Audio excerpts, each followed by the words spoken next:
What's up guys, it's me Jeremy. You guys probably know the drill by now. I love sharing community content, and today it's time for some more fan-made champions. So let's jump right into it, because today is going to be somewhat of a long one. So as always, if you enjoyed the video, please leave a like on it or let us know in the comment section below, and be sure to subscribe for some more videos. So our first champion goes by the name of Mica and Ivaara, the Heart of Despair. It's another attempt at a transforming style champion, this time by professional concept artist Sora Prakash. Mica and Ivaara is another human darkened type hybrid, but instead of the one-time transformation of Cain and Rast, the form change is handled by the ultimate ability, somewhat like Nidalee, so you can switch between Mica and Ivaara whenever you want throughout the game. As you'd expect with a darkened champion, Ivaara looks really menacing with a huge whip as a weapon, whereas Mica looks pretty docile wielding some kind of mace or short staff that Sora refers to as a torch. Unfortunately, there's not that much background to these characters provided by Sora, but the physical transformation of the mace into a whip suggests that, like Cain, the darken lies within the weapon. In Mica, or in Torch mode, the champion behaves kind of like a support caster. Her Q is Orb of Torment, firing an orb in a straight line that damages or heals allies in the vicinity, and returns to Mica after reaching its max range. Considering how recent this concept is, it looks like it might have drawn some inspiration from Moira, who's a new support hero in Overwatch that has a somewhat similar ability. Her W is Dark Embrace, which is essentially a targeted spell shield that can be used on herself or on allies, with any damage blocked being converted into healing. That's a pretty awesome ability that could potentially shut down huge ultimates, so would have to represent a huge part of her power budget. Last up for Mica is her E, Abolish, which knocks back nearby enemies and dashes backwards a short distance, a bit like kind of having Ziggs' satchel charge between you and an enemy. After using her ultimate to transform, she becomes Ivaara, and her torch shifts into a scary looking whip. As Ivaara, the Q ability becomes Whip Slash, which is a straight line skill shot with actually a pretty wide hitbox that will stun enemies hit on the tip. It's actually a really cool idea from a narrative perspective too, because the stun kind of represents being caught with the whip crack. Ivaara's W is Flurry, which deals 4 quick strikes for damage in an area in front of her. Last up is her E ability Refuge, where Ivaara will drain a portion of her health and latch onto a nearby ally to heal them. What's really interesting about this concept is that you can actually switch between the two forms during abilities to combo them together. So for example, you can send out the orb, transform to Ivaara, then whip slash the orb, causing it to explode and stun nearby enemies. You can also use Ivaara's W to deflect the orb as it returns back to you, giving it a second opportunity to bounce out to damage enemies and heal allies. It's one of the best concepts for a more versatile support I've ever seen, and the art is honestly just incredible. So I gotta give an awesome job to Sora Prakash on this one. It's one of the cleanest and honestly just most interesting concepts I think we've ever featured on this channel. Our second champion for today is Sybil, the Chemtech Warden, by Anastasia Mardumova. The concept is a kind of insect / hextech assassin from Zaun, and features the usual eerie green glows that we're kind of used to seeing from Zaunite champions. Sybil's main weapon appears to be a huge scythe-like claw on her right arm, which gives her huge reach and a way to engage into a fight. Her other hand is pretty standard, although with long claws for fingers, and the second animation seems to show that she has the ability to cast a huge green blade to fly out and drag Sybil to her target. Although these are the only two abilities shown, we can take this to mean that she would ideally be a super mobile assassin that can quickly get into a fight with some huge single target damage. I'm not sure if it's necessarily an ability or just a piece of concept art, but Anastasia also has one image showing 2 green insect claws protruding out of the ground, which I would actually guess probably has something to do with her ultimate ability. It's kind of a shame that there's not more detail about her background or gameplay, but it's a really fascinating concept with a super cool original silhouette, and you know, sometimes it's fun to leave things to the imagination as well.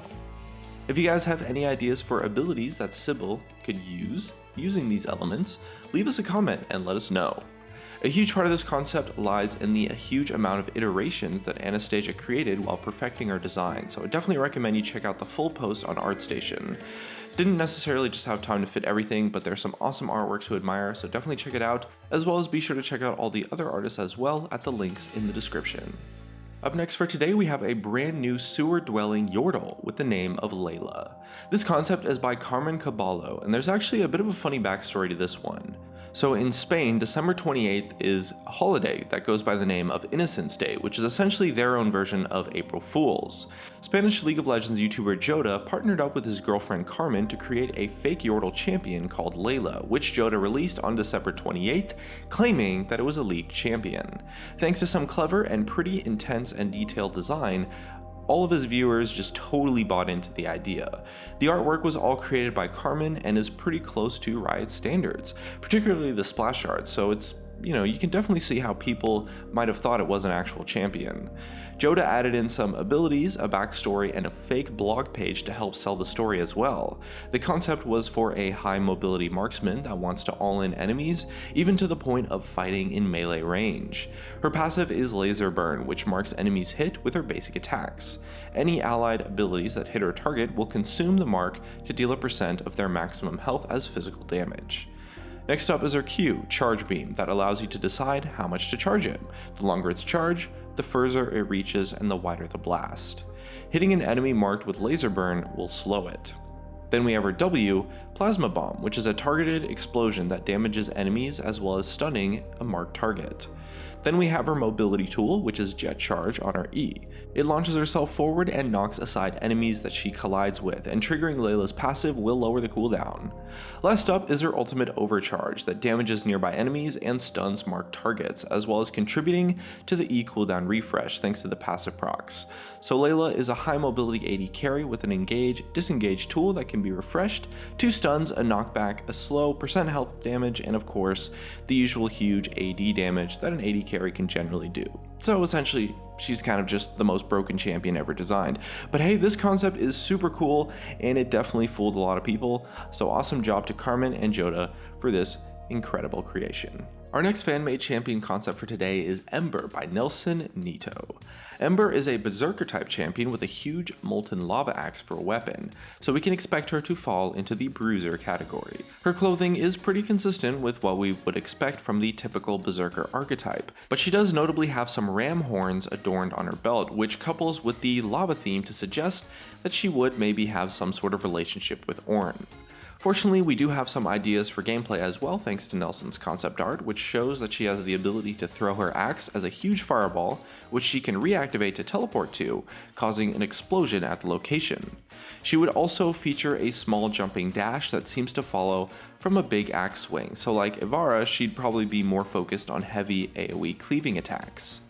She seems to be a bit of a combination between Darius, Ornn, and Olaf in terms of appearance, but she's a bit more mobile thanks to the teleport, so she probably lacks some of the defensive traits that they have in return for that additional mobility. It's a really well polished model, and I really love the idea of this massive lava axe, so amazing job to Nelson with this one for sure. And our next champion for today is Mistree, the Forgotten Biologist by freelance artist Vaughn. Mistree, as her title suggests, takes on a pretty scholarly appearance with a large at least by Yordle standards, book on her back. The twist is that she must have been forgotten for a long time because she seems to kind of just be a ghost now. Figuring out a cool way to make a ghost champion work is no easy task. In fact, Riot have kind of defaulted to just using ghostly themes, but no actual ghostly abilities in the past for select champions. Well, Mark has other plans, so he designed Mistree's gameplay to take full advantage of her spectral heritage. Her Q is Cursed Bolt, which sends out a spooky blue little blast that would likely act as her main damage tool.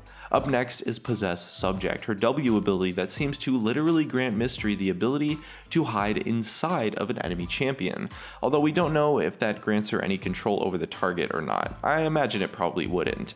Next up is her E ability, called the Ley Line, which would act as some sort of a cage effect, perhaps with some kind of crowd control or stat reduction effect if the target touches the walls.